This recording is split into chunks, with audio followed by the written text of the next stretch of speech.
목요일 친절한 경제 한지연 기자 나와 있습니다. 안녕하세요. 안녕하세요. 네, 한 기자. 우리나라 경제 성장률이 당분간 어려울 수 있다는 내용 얼마 전 월요일에 짚어봤는데요. 이 경제 성장에서 내수 부문이 차지하는 기여도가 굉장히 또 부진하게 나왔다고요? 네, 지난해 내수 성장 기여도가 0.1%포인트로 집계됐는데요. 이 수치가 공개된 OECD 10개국 중 꼴찌로 나타났습니다. 내수 성장 기여도가 0.1%포인트가 무슨 의미냐면 지난해 실질 GDP 성장률 잠정치가 2%거든요. 이 중 내수가 0.1%포인트 성장률을 높이는데 보탬이 됐다는 의미입니다.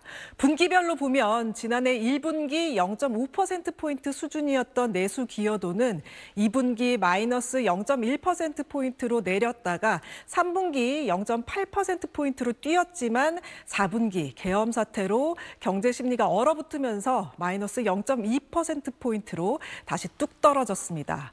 그러면 다른 해외 주요국들은 어느 정도길래 0.1%포인트가 꼴찌 수준인지 보면요. 경제 규모 상위 20개국 가운데 지난해 성장률과 부문별 지출 기여도가 공개된 10개국 내수 기여도는 평균 1.6%포인트로 나타났습니다. 가장 높은 나라는 인도네시아로 5.5%포인트를 기록했고요. 우리 바로 위인 독일과 프랑스도 0.3%포인트로 우리보다 3배 높았습니다. 반면 우리나라가 역시 수출에 의존하는 나라인 건 확실했습니다. 지난해 우리나라 순수출, 그러니까 수출에서 수입을 뺀 성장 기여도는 1.9%포인트에 달해 가장 높았습니다. 수출이 2.9%포인트, 수입이 1%포인트로 각각 집계됐습니다.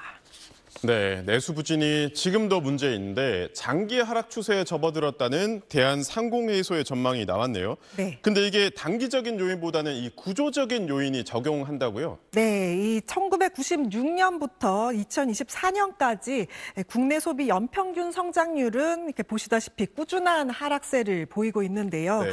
소비 부진이 일시적인 경기 침체가 아닌 고령 완화, 자산 구조, 산업 같은 구조적 요인이 누적된 결과라는 분석입니다. 먼저 고령화는 어떻게 영향을 끼쳤냐면요. 65세 이상 인구 비중이 2000년 7%에서 2024년 20%까지 증가했지만 이들 평균 소비 성향, 그러니까 이 소득에서 세금과 이자를 뺀 처분 가능 소득 중 소비로 얼마큼 지출했는지 보여주는 지표인데요. 이게 81%에서 65%까지 떨어졌습니다. 여기에 가계 자산 구조도 이 주요 요인으로 지목되는데요. 주위에 부동산에 돈 묶여 있는 분들 참 많죠. 우리나라 이 가계 자산에서 부동산이 차지하는 비중은 70.5%고요. 임대 보증금까지 포함하면 77%가 넘는데요. 여기에 따른 빚과 이자 부담도 늘고 있어서 점점 소비를 할 수 없는 상황이 되고 있는 겁니다. 또 산업의 이 고용 창출이 떨어지고 있는 것도 문제가 되고 있습니다. 고용이 돼야 이게 소비로 연결이 되겠죠. 돈을 벌어야 돈을 쓰니까요. 그래서 보는 지표가 취업 유발 계수라는 건데요. 특정 산업에서 10억 원을 투자할 때 직간접적으로 유발되는 취업자 수를 말합니다. 근데 이게 제조업에서 절반 넘게 줄어들어서 2000년 15.4에서 2020년 6.3까지 떨어졌습니다. 특히 반도체나 화학 같은 수출을 이끄는 산업들은 더욱 낮은 것으로 나타났습니다. 네, 아까 한 기자가 이 고령화가 평균 소비 성량을 낮추는 데 영향을 끼쳤다라고 했는데 사실 왜 그런지 궁금했거든요. 이걸 분석한 한국개발연구원 KDI의 연구 결과가 나왔네요. 네, 바로 기대 수명 증가 때문입니다. 네. 그러니까 더 오래 살게 될 거니까 더 모아야 된다. 늙어서까지 먹고 살 거 챙겨야 한다는 생각에 소비를 하지 않고 저축을 한다는 겁니다. 지난 20년간 우리나라 기대 수명이 77.8세에서 84.3세로 6.5세 증가했는데요.